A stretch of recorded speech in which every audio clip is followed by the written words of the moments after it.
Wingstop lives flavor, and you crave it. That's why we've created the Boneless Flavor Fix for you and your crew. 20 boneless wings, 4 flavors, 2 fries, 2 dips, and 2 cold drinks for just $20. Whether it's lemon pepper, Louisiana rub, or atomic, finding your flavor combo is easy, but deciding who you're going to split it with, that's a different story. The Boneless Flavor Fix. Just $20 for a limited time at Wingstop. The wing experts. Prices and participation may vary. See local restaurant for details. Blog Talk Radio. Once in a lifetime does a great author set the stage for a wonderful trip into the minds and lives of their characters. Yvonne Mason doesn't just write books, she crafts memorable experiences. Best-selling true crime fiction author Yvonne Mason will leave you on the edge of your seat and checking behind every corner for the weirdos that only real life can breed.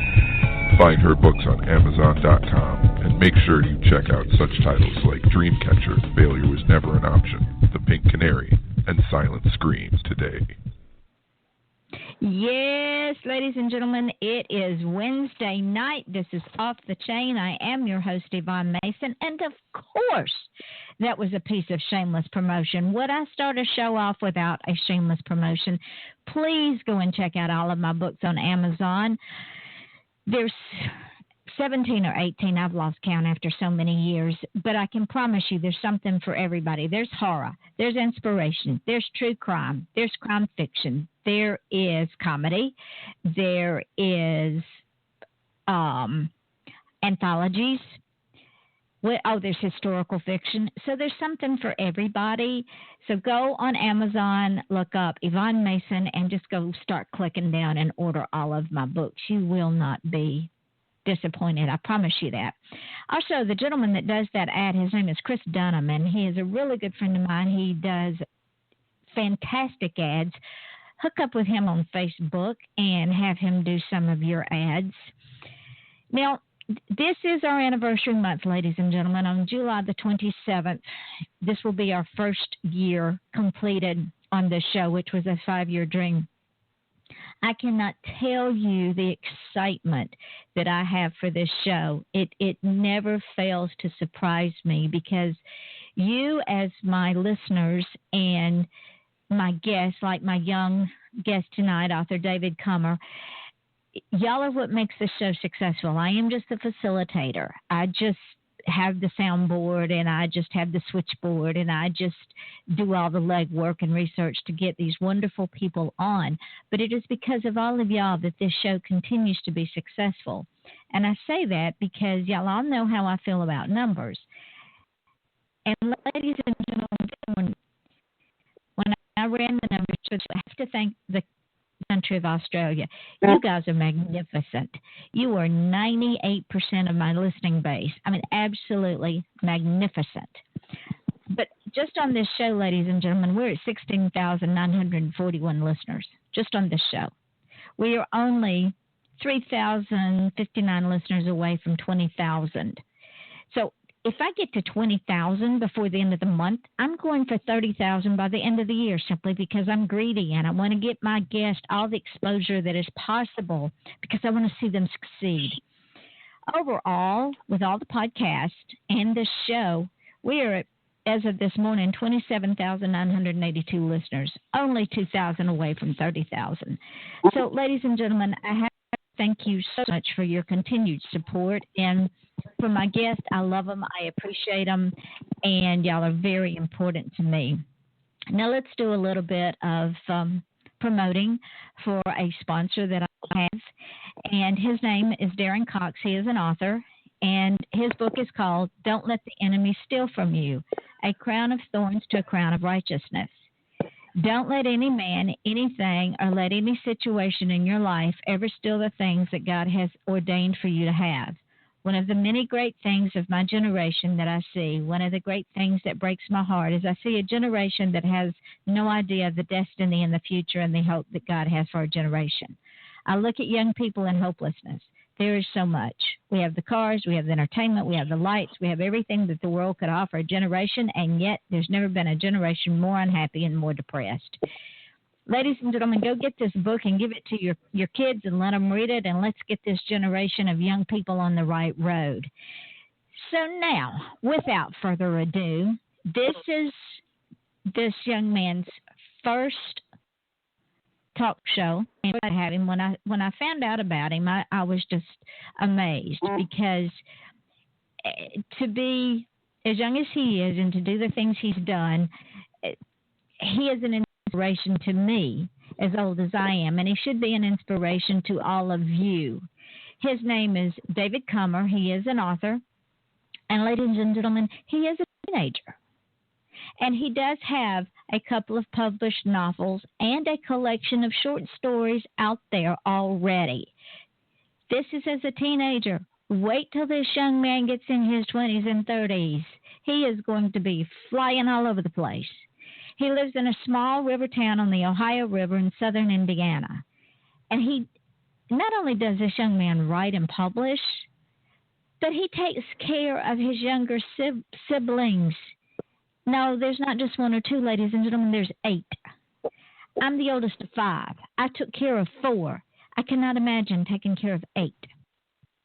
But he makes time for his writing in between his school and sports. He's been writing since he was young. I'm not sure how young. I'm going to find out. And his first published work was As Trees Turned Away. The next one was She, S-H-E. That was his first published novel. And along with writing, he's an avid reader and watcher of all things horror, and he enjoys writing reviews on it. You might want to know his opinion. I like this kid already. When he's not writing, he enjoys talking with his hilarious friends and his amazing girlfriend, and he spends time with his family watching movies and working out to burn all the calories that he gets from eating, of all things, ladies and gentlemen, Hawaiian Rolls. That is one of my weaknesses, and I don't even like bread, but that is one of my own weaknesses. Yes, David, they are addicting. So, ladies and gentlemen, without further ado, let's get talking to this wonderful young man. David, welcome to the show. How are you? I'm good. I'm very glad to be here. Well, I am so amazed at the things that you have accomplished in such a short time. So what I want to know, and what other inquiring minds out there want to know, is, was writing something you've always wanted to do? How did you get started? When did you get started? And why did you do it? I started writing probably in one of the early grades in grade school. I would say probably 2nd or 3rd grade. My 4th and 5th grade teachers really stressed writing and reading in the classroom, and so that kind of gave me a love for literature and ultimately for writing it. Because from an early age, I would read a story and then I would wonder like how it could have been different, or how it could have been if someone else wrote it.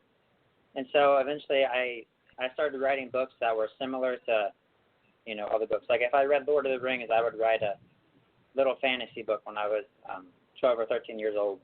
And I'd take a notebook and a pen and I just write. That's how it started. Now let me ask you this. Let me make this statement.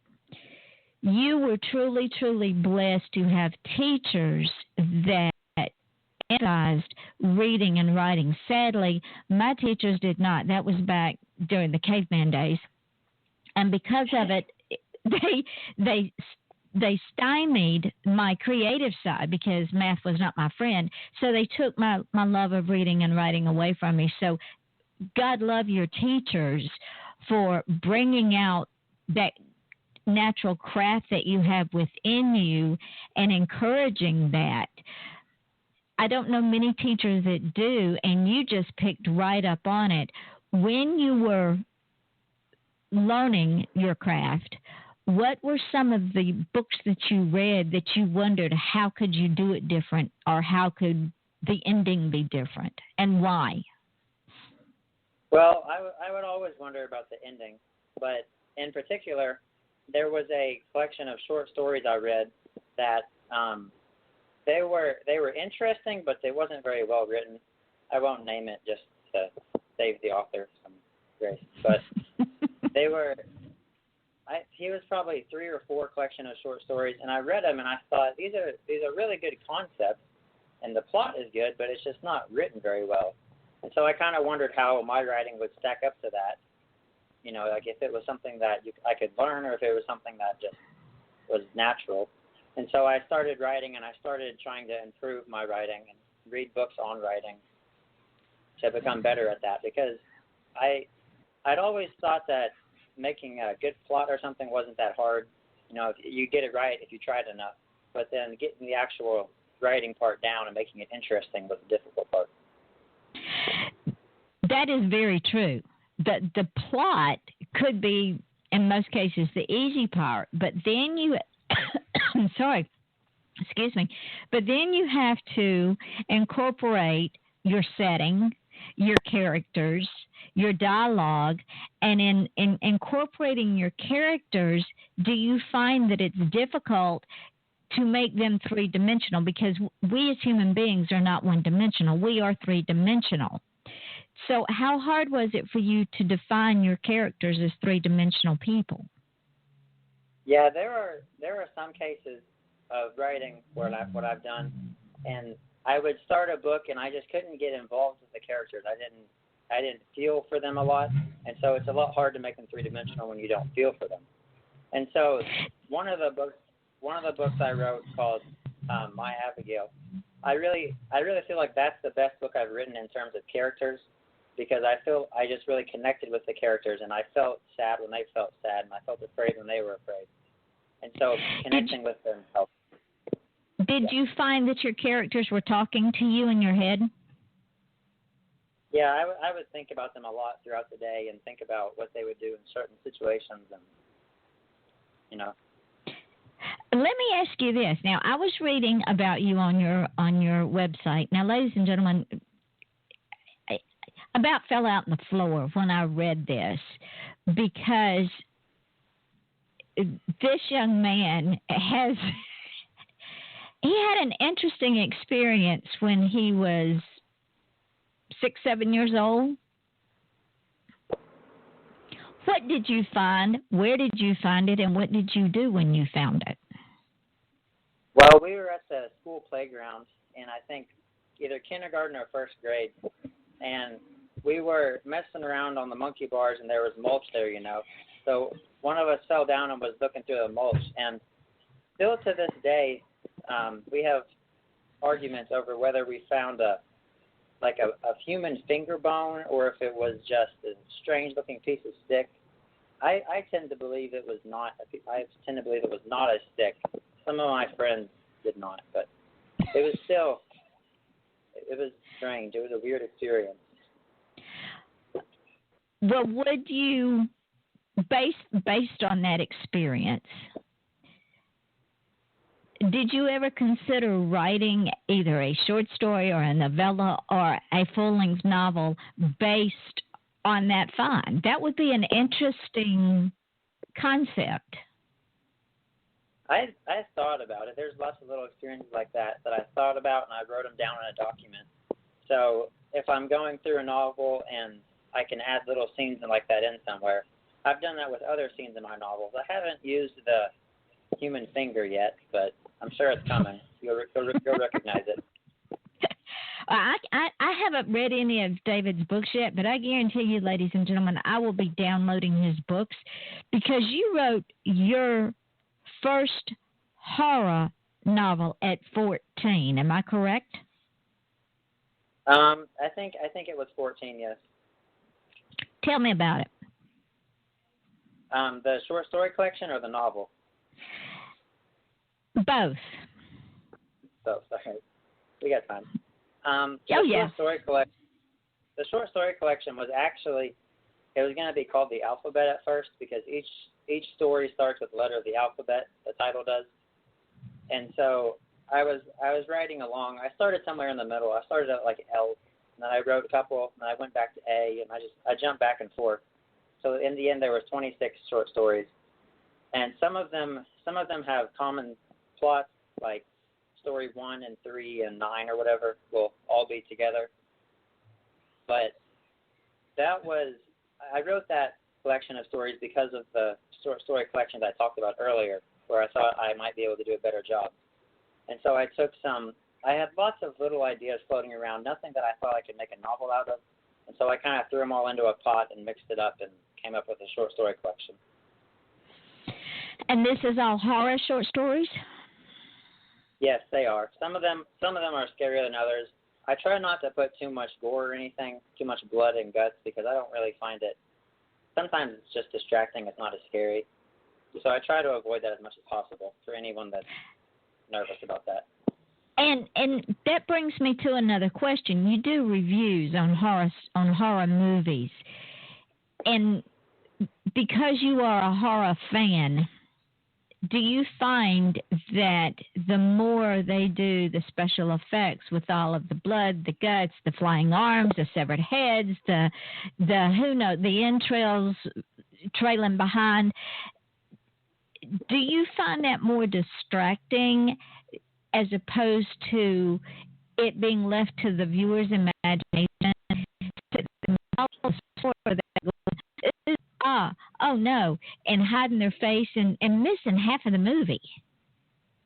Yeah, I mean, to me, I don't really like it. I guess there are some people who they would go watch the movie just for the purpose of being scared by blood and guts and stuff. Because, I mean, there are some movies that the whole point of that is. But if you're making a movie where you're trying to actually scare people, I don't think blood and guts are the best way to do it. Because most of the time they take up space that could be used for a better plot or for better characters. Because, like, if I don't care about the person, I won't really care if their head comes flying off. I'll just be a little disturbed. I like your honesty. All right, well, let's take a step back in time. You've probably never seen this movie, but it is a classic, and it is one of my favorites. It was the first horror movie that I ever went to see, and I want to say 13. Now, I'm 67 now, so that's date me, David, and I don't mind being dated. But I went to the movie to see Edgar Allan Poe's The House of Usher with Vincent Price, who is the all-time master of horror. And I haven't seen that movie, but I have read the short story it's based off of. So I can relate. So you can relate to the plot line, the storyline, and the characters. So when I went to see that movie scared me to death. And the reason it scared me to death was not because of the blood and the gore, because there was none, but it was the movie, it was the setting, and it was the constant fingernails that you heard on the coffin of the female character trying to get out of the coffin. Yes. Yeah, that's one of the reasons that some of the older movies are better, is because they couldn't rely on blood and guts, and so they had to make a good story to really scare people. Exactly. And I think we've lost some of that with all of the pyrotechnics and the special effects and the this and the that. We've completely gotten away from horror storytelling. Yeah, I mean the same could really be said for most genres, because even some sci-fi movies nowadays, you know, they have so many special effects, but the same kind of characters and the same plot isn't there that was there 20 or 30 years ago. Very true. Ladies and gentlemen, this is a wise young man. Take heed to what he's saying, because when someone his age can relate to what I'm saying about horror and other genres in the movie industry and what we have lost and gained, which is not much, because we've lost the art of storytelling in our movies. It's all now special effects, blow up cars, blood, guts, and severed heads. One of the television series I absolutely hate. I hate it with a passion.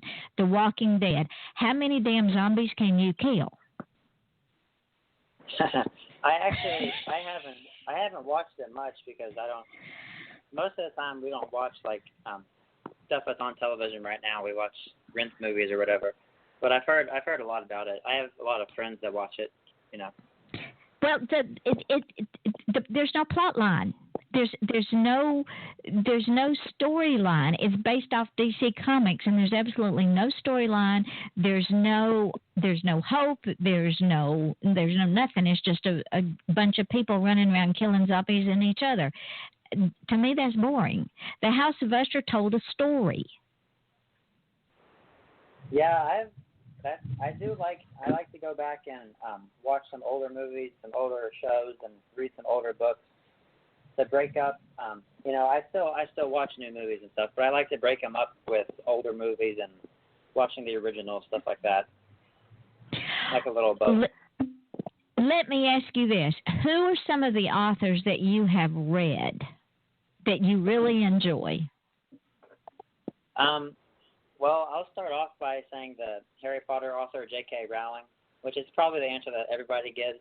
But I particularly like those books because of the dialogue and the characters, because she has some of the best characters and the best, they're really lifelike characters, which is why they can make so many, movies and spin-offs and stuff off of it.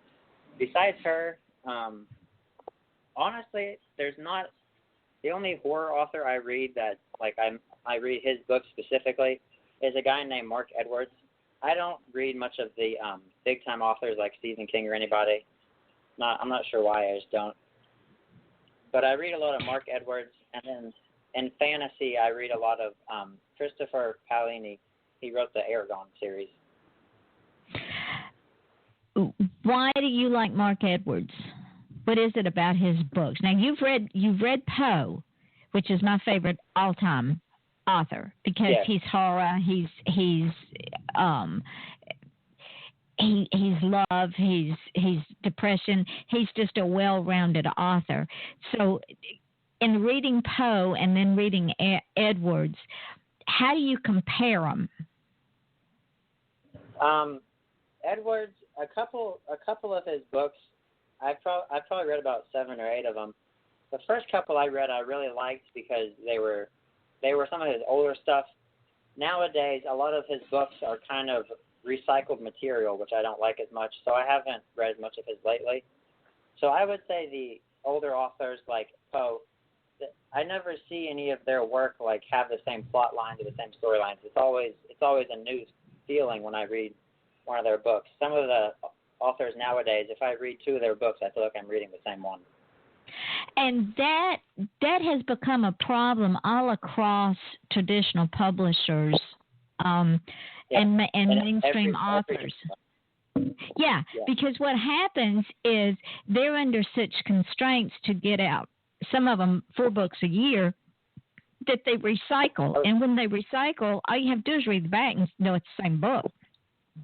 Well, there's some authors like James Patterson comes to mind. He publishes a new book every month, just about. Mm-hmm. And if you look, it's recycled, and he brings in these unknowns to write the book for him. He gives them the plot line, they write the book.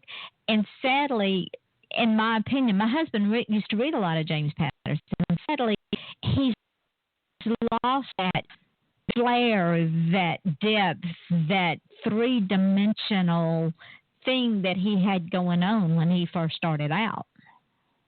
Yeah, if I go and read a popular author, normally I'll backtrack 5 or 10 years and read some of their older stuff because they have some good books. That's why they're popular authors. But I don't read everything they publish now. Let's just back up into your history a little bit because I'm intrigued. Like I said earlier in the conversation, I am the oldest of 5 siblings, and I helped my mother raise those 4 siblings. One of them is mentally and physically challenged. That was hard because there was 13 months difference between myself and that particular brother, and then it went on down the line with the youngest one being 11 years younger than I am. It was hard looking after 4 siblings and being in a household with 4 siblings and growing up with 4 siblings.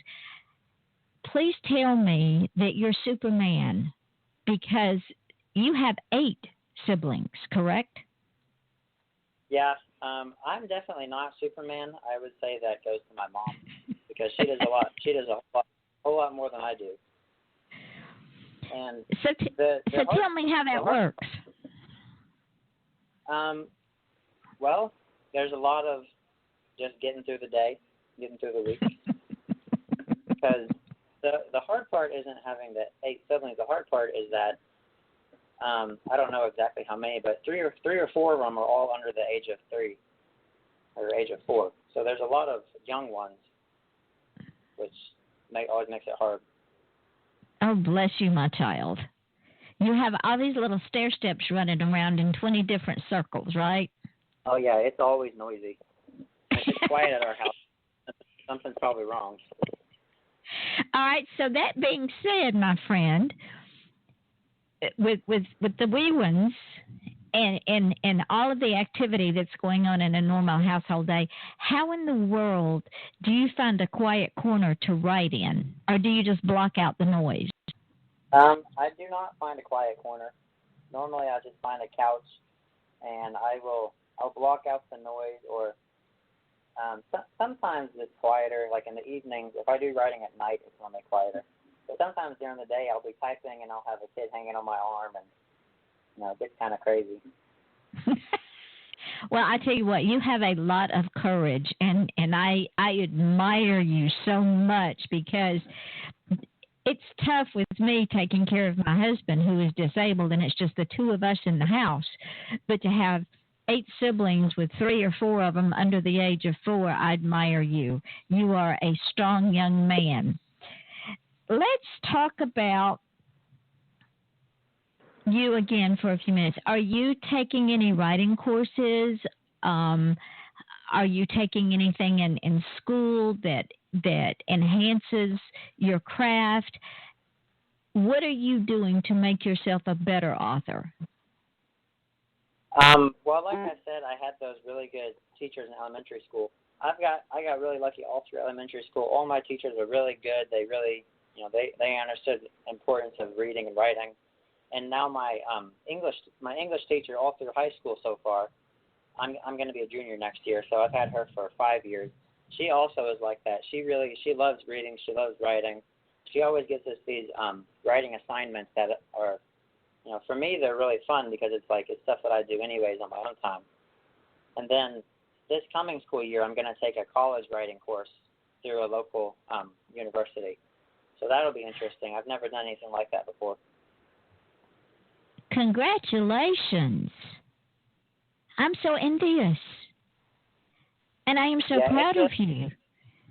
The school has a great setup with the college where we can take, you can take dual credit courses there and get credits for high school and college. And so I saw they had a writing course, and I get school for it, and I enjoy it. Well, are you going to go on to college when you graduate? What are your plans? I know you're going to keep writing, because as a writer, that's what we do. But what other long-range goals do you have in mind? I'm still figuring out a career. I've looked into various things. Library sciences books interesting right now. I'm friends with a librarian in town, and it seems like a career that would be something I'd enjoy, and something that it would still leave me with time to write, which most kids don't grow up and say, I want to be a librarian, but, it's something that would work for me, and I would enjoy it. And you could be a mentor to our future and encourage them to follow their dream, whether it's writing, music, art, being a business person, because you've been allowed to follow your dream, which is magnificent. So let's talk about your dreams. Let's talk about As Trees Turned Away. What is that about?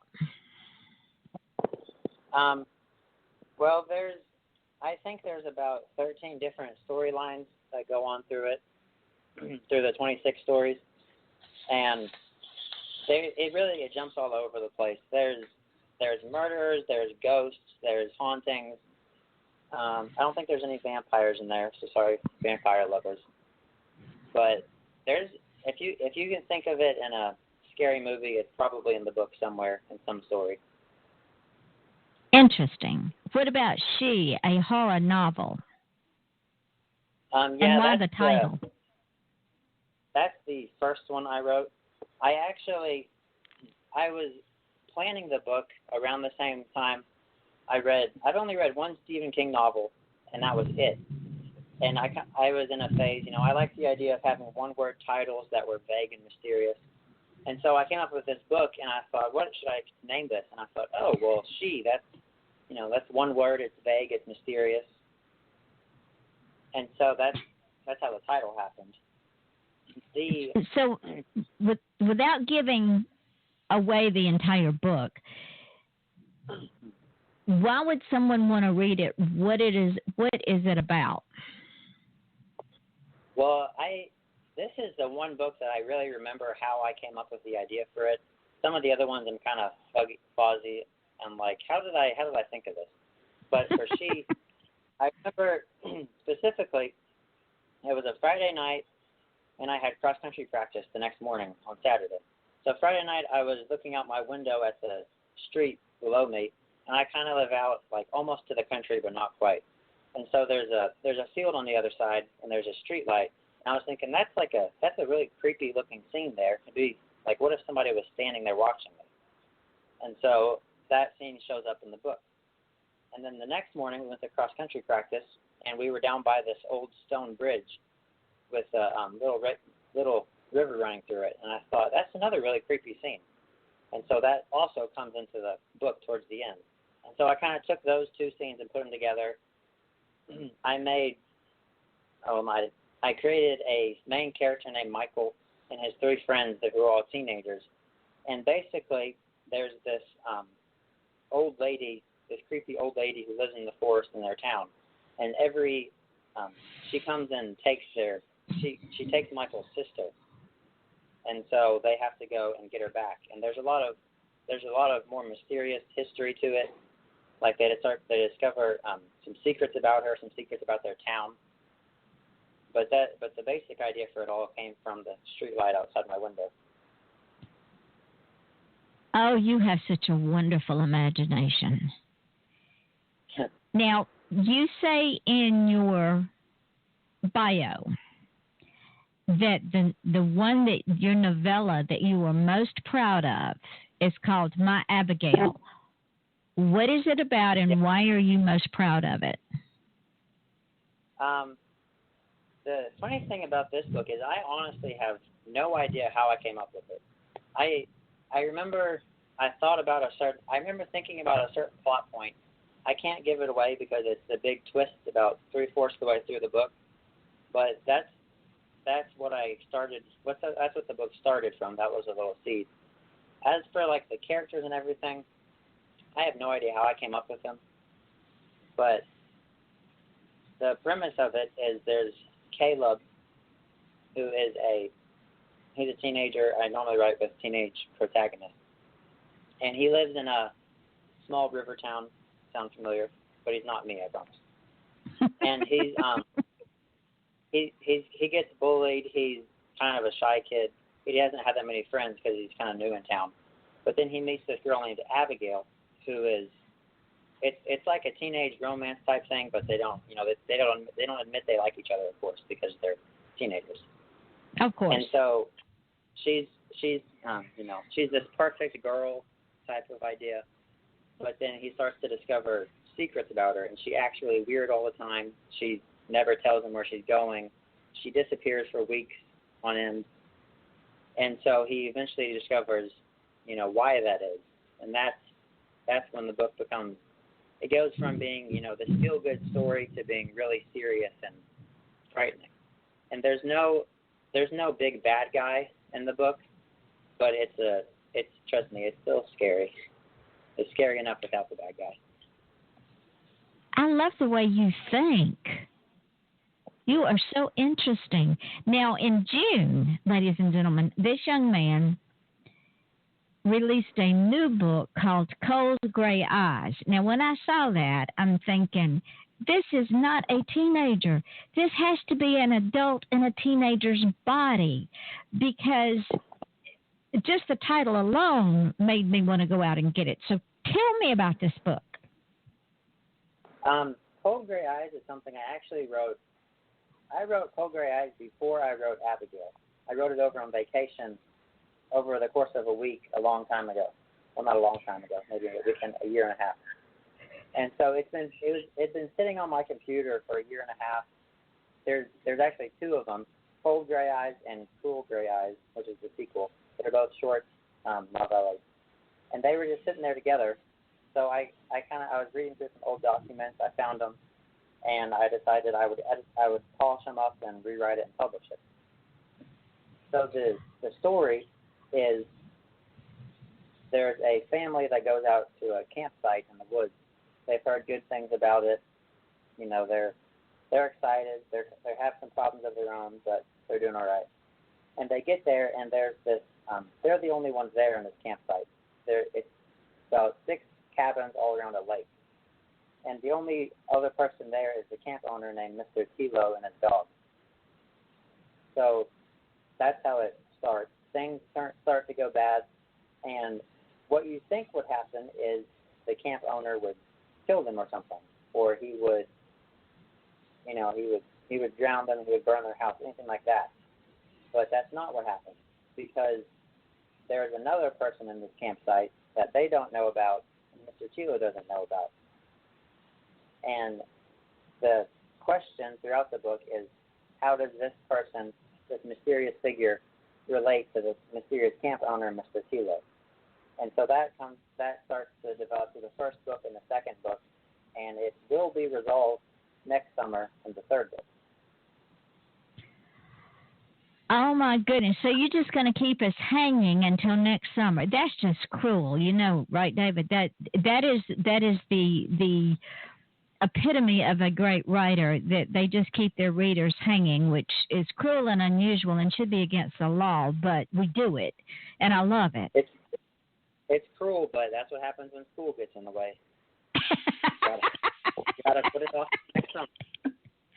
Oh, you are so smooth. Just let's use school as your excuse. I like that.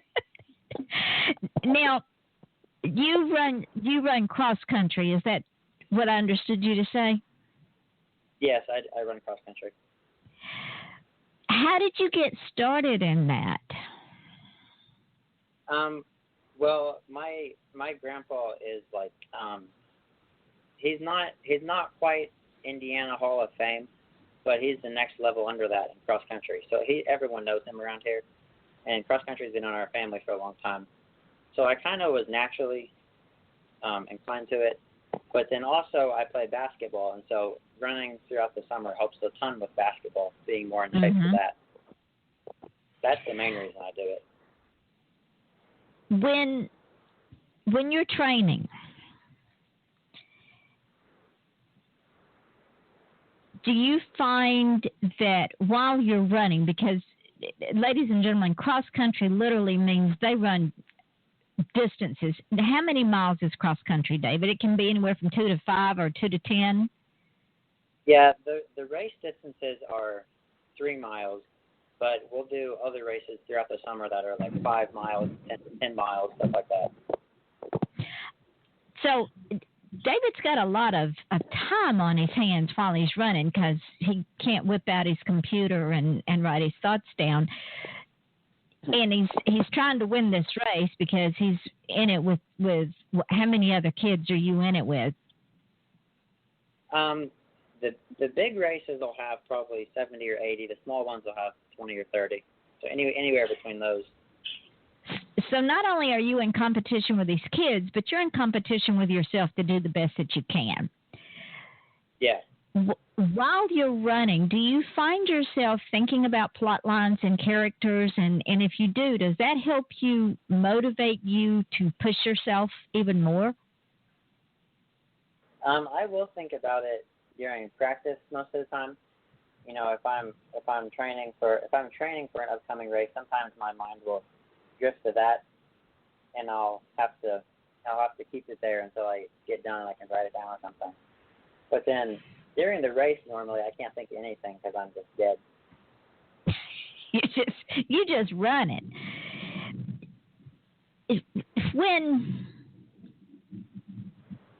Do you find that cross country has and basketball has helped you with the discipline that you need to be a good writer, to make yourself write, to sit down and do it even when you'd rather do something else? Yeah, I would say so. Sports helps a lot with self-discipline and with, making yourself do things even when you don't always feel like it. So they've helped a lot with that. And then writing, in turn, has helped me be more disciplined for basketball and cross country. So they kind of complement each other in terms of training. Well, I tell you what, I am very impressed, and I mean that sincerely, because I've been writing for a long time. I've been in this business for a long time. I've been writing since I could pick up a pencil and write my name. And to see someone your age that is now a published author of 4 books, and you haven't even scratched the surface yet. You've just started on this journey. It is so amazing to me, and I admire you so much for it. And with that being said, I would like for you to give your wisdom, and yes, you do have knowledge and wisdom. Even as young as you are, you have a lot of knowledge and wisdom, to impart your wisdom and your knowledge to some other young person out there that's got a dream, that feels like they're floundering because A, they don't have the self-discipline, B, they don't know how to do it, C, they're afraid to ask, or even D, they've been put down for their dream rather than, fortunately like you, have not been encouraged. With what you have under your belt now, how would you go about talking to someone about making their dream real? I would say the number one way to help yourself be more disciplined and stuff is to just really enjoy it, because a lot of times when you're trying to follow your dream, as you said, whether that's writing or any other career path that people normally don't choose, or even just a hobby that people don't really appreciate, if you listen to other people and you let them convince you that it's not worth it or that you should be doing something else, you're not going to enjoy it, and eventually you're going to give it up. But if it's something that you actually enjoy, you have to focus on. I'll say writing as an example. You could be writing a book and you could be refreshing your sales page every day and focusing on if you're selling books or if people are reviewing your book, stuff like that. But if you're not focusing on the book you're writing and you're not focusing on the things that make it fun, like characters, then you're not going to enjoy it and you're not going to keep doing it.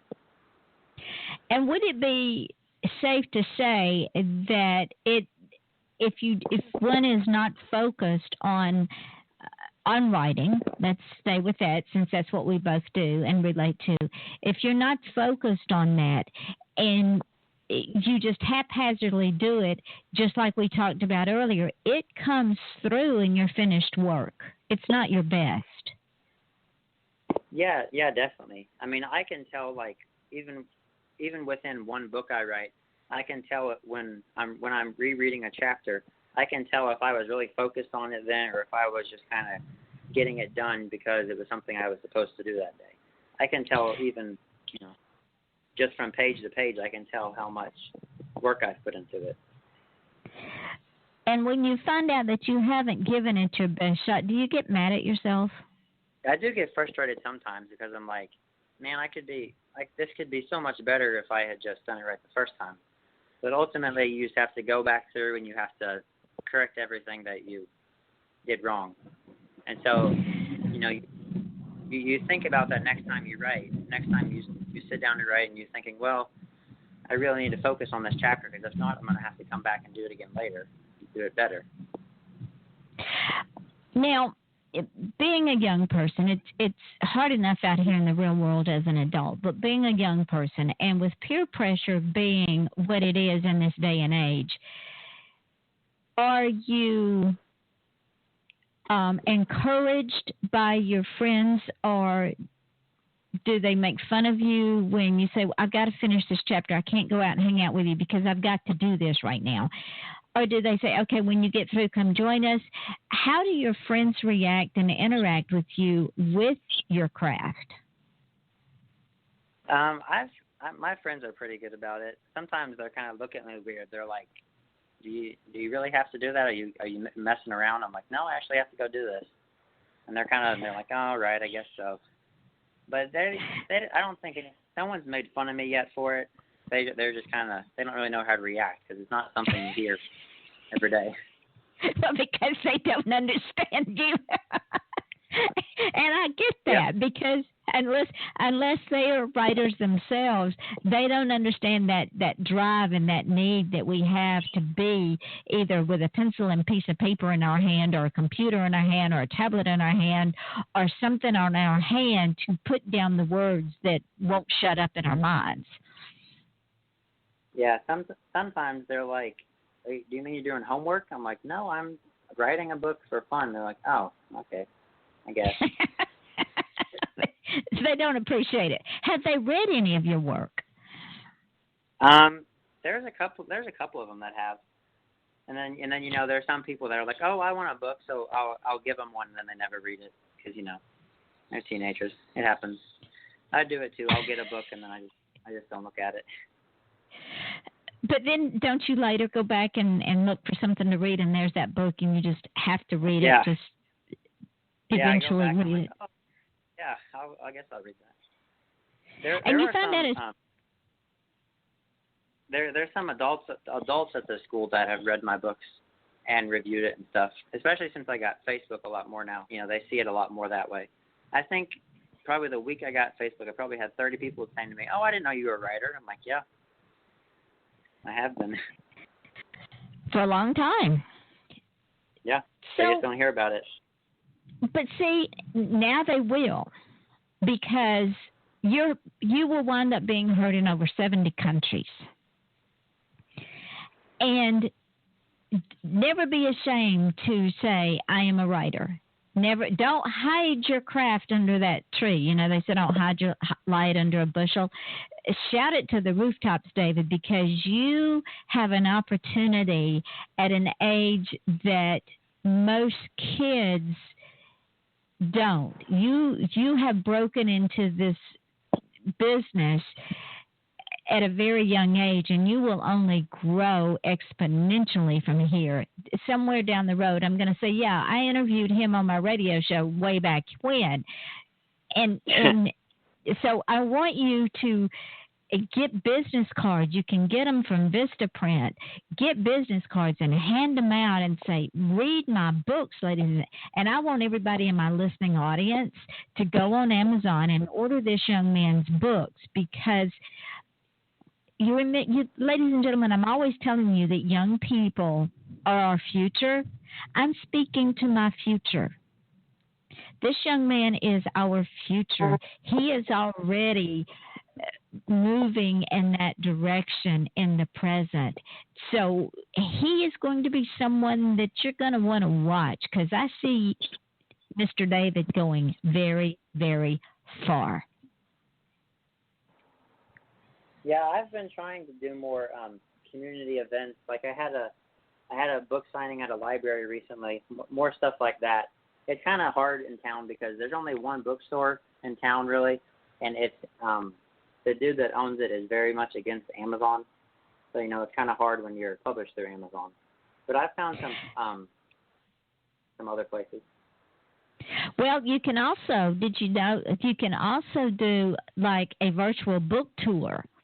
And you can do it on Facebook, or you could even do it on your webpage, where you do a book tour and you get people to come in and ask questions, and you talk about your book, and then you give them the link and they can go to Amazon and buy it. Yeah, that's another thing I've been doing this summer, especially, is getting more online opportunities or stuff like this, where it's through a phone call. Oh, absolutely. I'm going to tell you what, I am honored that you agreed to come on the show tonight, because I know you're very, very busy. And to have you on the show as an example of two things, well, several things, but the two main things is, A, you're part of my future, and you are putting yourself out there as a writer, so that gives my future more books to read. And also, you are not afraid to follow your dream, even as young as you are, regardless of what the rest of the world says. You have proven that you're disciplined enough to make this dream happen, and you're doing the things to make it happen, even incorporating the disciplines of basketball and cross country, taking college writing courses. And you're an example to other young people that no matter what dream they want, they can achieve that just by doing simple things like being disciplined with things they do in school. Yeah, there's a lot to learn still, but it's been really fun so far. And as soon as I kind of made up my mind that I was going to do it, it just became something that I had to keep working on. Well, I am very proud of you, David. I am extremely, and I will be watching you, and I will also be promoting you, and I will be reading your books and writing reviews and sending you those reviews, because I see you going far.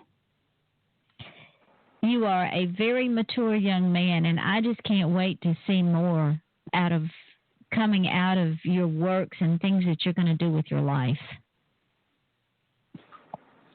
Well, I really appreciate it, and opportunities like this they're always fun to have, and there's stuff that I can look back on, later on when I have a book, and I can say, oh, I haven't been on that show for a while, or I haven't, And you're coming back. I'm bringing you back on this show. You will be a regular on this show. I would like to. It's fun. It's always fun to talk about. We never know what we're going to say on this show. And speaking of fun, we're going to run out of time here shortly. Remember at the first of the show, I said there's going to come a time when I'm going to say our time is getting short, and you're going to say the hour flew by? Yeah. The hour has flown by. Yeah. The hour has flown by. What I would like for you to do is let the folks know where you can be found and where your books can be ordered. Well, the books are on Amazon only right now.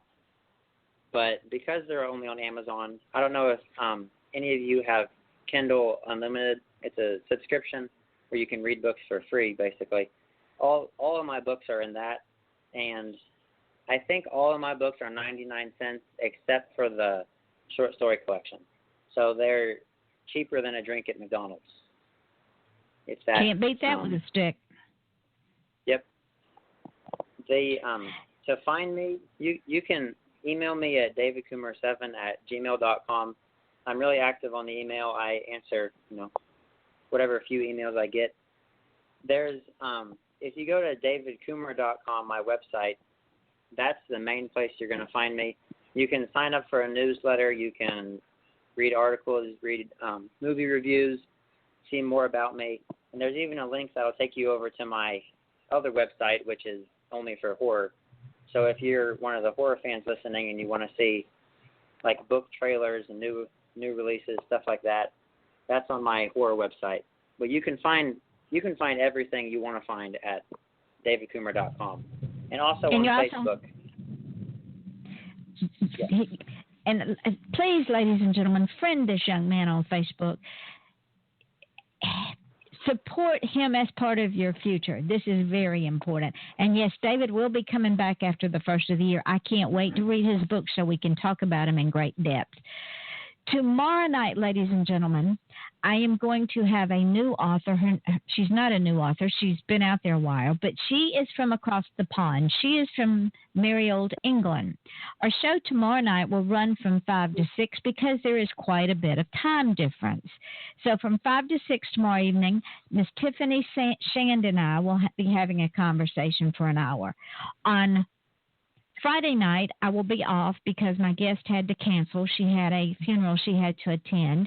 But on Saturday night, my guest is K.M. Johnson from 8 till 9. We'll be back to our regular schedule time. She is an inspirational speaker, and I know that y'all want to listen in on that one. Now, David, I want to thank you so much, my young friend, for agreeing to spend an hour with me. I am very honored and humbled, and I appreciate so much you coming on the show and talking with me, and I cannot wait to have you back on the show. Yeah, it was great. I love coming and doing this. It's really fun. It's also a good practice for book signings and stuff like that. Absolutely. It absolutely is. Now, ladies and gentlemen, you know how I feel about our future.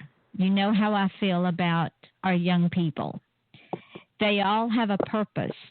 You know that it is very important to me that we protect our young people, encourage them in their dreams, and help them achieve those dreams, because without them, we will not have people like David, who are writers.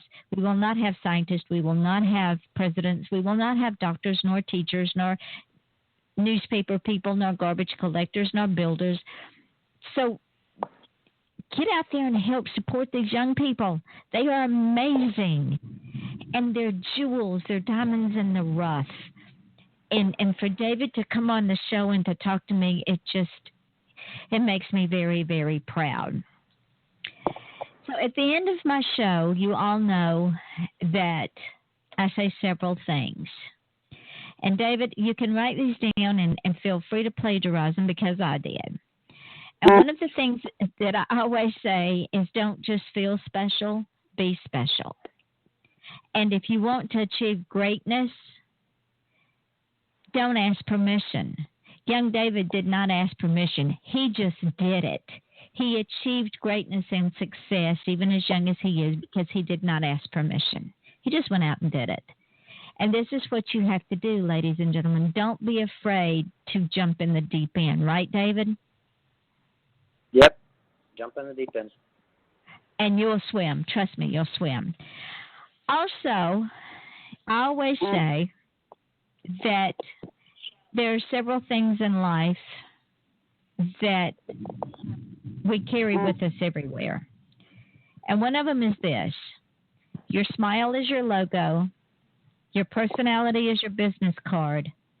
How you leave others feeling after having an experience with you, ladies and gentlemen, that does indeed become your business card. And if you don't believe that, all you have to do is listen to this show. Listen to the guests like David that keep coming back, that have fun, because they never know what I'm going to ask them. They really don't. It's a leap of faith for them, because they have no idea. But they love it. They have fun with it. And if someone is having a bad day, smile at them. Tell them how nice they look. And if a young person is having a bad day, especially a young person, be kind to them. Because we may have someone like David that is our next Ernest Hemingway, or our next Edgar Allan Poe, or one of our next big-name movie reviewers. Would that be a fair statement, David? Yeah, you never know who you're going to meet. That's one of the things they always tell you. That is very true. And ladies and gentlemen, understand this. This young man goes to school, and in order to take college courses, don't you have to have a pretty high GPA? Yeah, it's got to be up there a little bit. And in order to participate in sports, don't you have to have a pretty high GPA? Yeah, sports, you have to have one too. So, ladies and gentlemen, this young man not only goes to school every day, carries a great GPA. He is a basketball player, a cross-country runner, helps his mom take care of 8 siblings, some of them little stair steps, 4 years and under, wee ones. Plus, he is a published author. Now, the next adult that tells me I have a dream but, I'm going to say, did you not listen to my show with young David? You are an inspiration, my young friend, and for that I thank you very, very much. Thanks. I'm just glad to be on the show. I'm glad. Hopefully some people will listen, And I'd love to talk to anybody. After the show on email or Facebook or anything else. I'm always open to chat. So you heard it first here, ladies and gentlemen. Friend him on Facebook under David Kummer, Kummer. Go to Amazon, look up his books under David Kummer, Kummer. And I will be having this young man back, I promise, because I am going to download his books and I am going to read them. And then we'll have a discussion about them because I can guarantee you they're going to be fantastic. So until tomorrow night, remember, special show, 5 p.m. Eastern Daylight Time. We will be talking to Tiffany Shands. This is Yvonne Mason with her guest, David Kummer, and this is Off the Chain, and we say good evening. So now we're off the air now, David, but anything we say is going to go up into the archive show. But I wanted to remind you, as soon as we hang up from here, I will get the show up in archives. I'll post it on my page. I will tag you in it. You can download the show. You can also send it out, put it on your web page, do whatever you want to with it. But use it to market yourself. Tomorrow when I put the podcast up, do the same thing. I definitely will. All right, sweetheart, and thank you again. You are an amazing guest. It was really fun, so thank you for having me on the show. And I'll be back soon. Yes, you will, and we'll talk later. All right. Good night, honey. Yeah.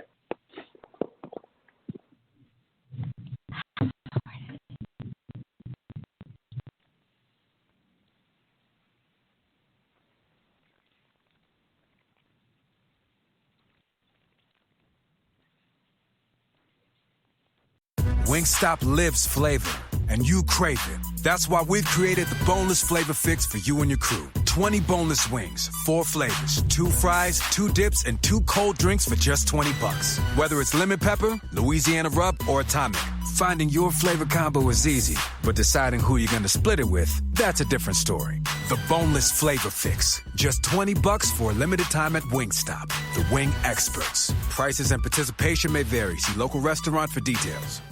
Wingstop lives flavor, and you crave it. That's why we've created the boneless flavor fix for you and your crew. 20 boneless wings, 4 flavors, 2 fries, 2 dips, and 2 cold drinks for just $20. Whether it's lemon pepper, Louisiana rub, or atomic, finding your flavor combo is easy, but deciding who you're going to split it with, that's a different story. The boneless flavor fix, just $20 for a limited time at Wingstop. The wing experts. Prices and participation may vary. See local restaurant for details.